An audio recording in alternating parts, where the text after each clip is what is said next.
Hello, Northscott Junior High teachers. This screencast is designed to help explain and preview our new Lancer Way process and documentation system. The document that I'm using right here is going to be the only document that we work from when dealing with anything Lancer Way related. So I'm going to first preview the flowchart, which visually explains how the teams and teachers are going to analyze student data, gather additional information when necessary, and plan action steps/interventions. This process, parts of it might appear confusing. There will be an attempt later in the screencast to go into more detail about what this process looks like in practice. So this flowchart explains our process. Step 1 is every 3 weeks, teachers will enter their Lancer Way data in PowerSchool. This is not a change as far as the process is concerned. However, I'd like to point out that we did tighten up and clarify what the scores 4, 3, 2, and 1 are communicating. Those were emailed out earlier, hard copies as well, and it was addressed with teams.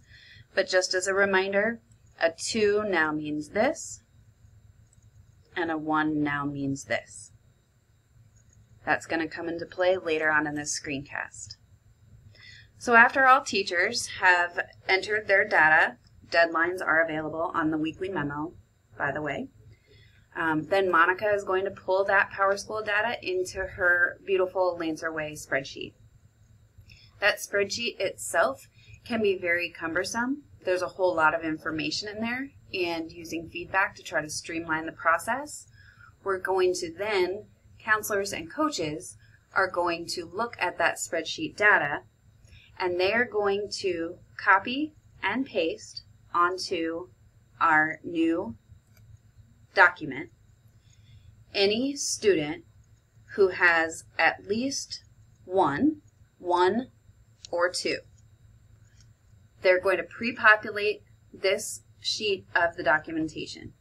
So they'll write the date, they'll paste the student's name, how many 1s and 2s this student got in total, and they're also going to cross-reference the DF list, and they're going to indicate a raw number of how many Ds and Fs this student has.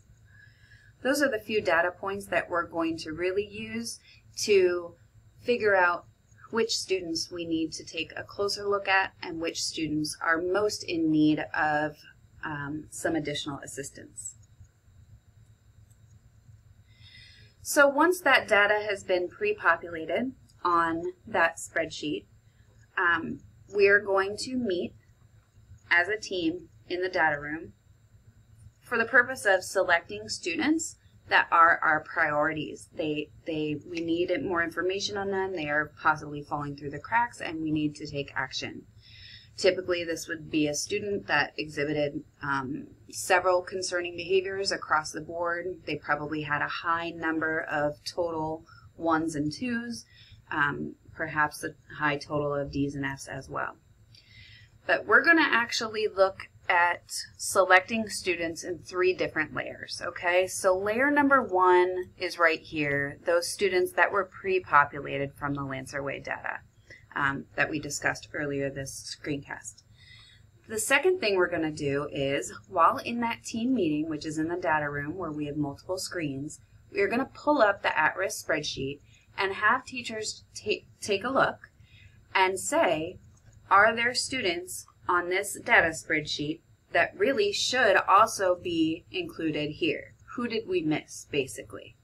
Who did our Lancer Way data not catch that could very much be in need of a team-wide intervention? If we identify students from that DF list, we're going to add those students' names to this sheet. That's the second layer. The third layer is basically any other student nominated by a teacher who for whatever reason, none of their Lancer Way data or at-risk data was flagging them as a concern, but using professional judgment, if there's a teacher that's very concerned about a student, we could then add that student to this list. As a side note, there are going to be 10 minutes of sacred time for each team meeting where acute student concerns are free to be discussed. Anything that's timely and needs to be discussed, in that time, we would certainly want to use that 10 minutes to do so. My guess is that a lot of these students here for the number 3 layer would be those students that were most likely discussed during that acute team time. So once all this data and all these students are included in this pink data column, the team is going to prioritize and select the students who are most in need of additional information and definite action steps to respond to the data we're seeing. There's no way of knowing how many students this is going to be. It could be 1 student, it could be 5 students, it could be none. I'm not sure. The team's going to need to decide that based on the data that we're looking at the start of this 3-week cycle. Once a team has selected a student or more who is a high need, the team is going to highlight them. This is going to be communication for the teachers outside of team and the teachers inside of team that, you know what, we need more info on these particular students. Not every student that's on this sheet right now, but just those that we've selected as a priority. Then we get to the next section. Blue for this purpose equals teacher information. Any student, or any teacher, who gave a student a 1 or a 2 will need to fill in column E. They need to describe what is the unwanted behavior that this student is exhibiting, that you're seeking guidance from and problem solving with the team to assist. Any teacher who has the student that's been selected at all will fill in column F and or G, because we need to know what have people tried that hasn't worked so we don't duplicate that, and what have people tried that has worked so that we can replicate it. The last bit of information is going to be done by SST. This is that additional information part. The SST members are still going to interview the students to get their input, because we got feedback that was very beneficial to hear the student perspective, informative when it comes to planning interventions. So we're going to keep doing that. We'll take notes for that right here. And if we have other pertinent information, we will include that too. For example, if they're on an attendance contract, or if they've received 4 behavior referrals, etc. All that's going to go here. So this has been a lot of talking so far, but just to point out, a lot of this is done before the first meeting.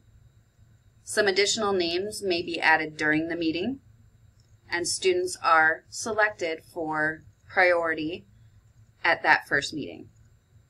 All of this stuff, all the blue columns and then this SST information, is done before the next meeting.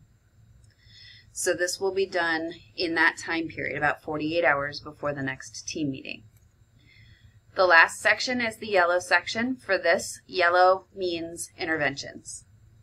So if we want to go back to our flow chart, this is where the team reconvenes at our probably second meeting when we have this data available, and we're going to review what teachers filled out in the blue columns and the other information that SST made.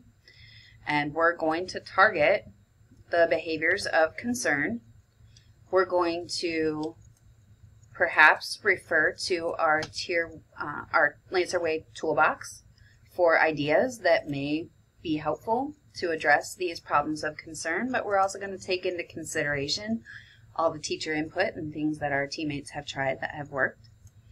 And we're going to write the plan down during team right here. We're going to write it very specifically, so much that it could even be replicated. We're going to include our communication plan, and we're going to include who is responsible for what part of the action step. Then we're going to select a date to follow up to check progress. Is this action plan having a positive impact like we would like? My hunch is that this is going to be probably about 3 weeks later. At that point, we will have new data to show us the impact that our plan has had on the student, Also gives enough time to allow the plan to work.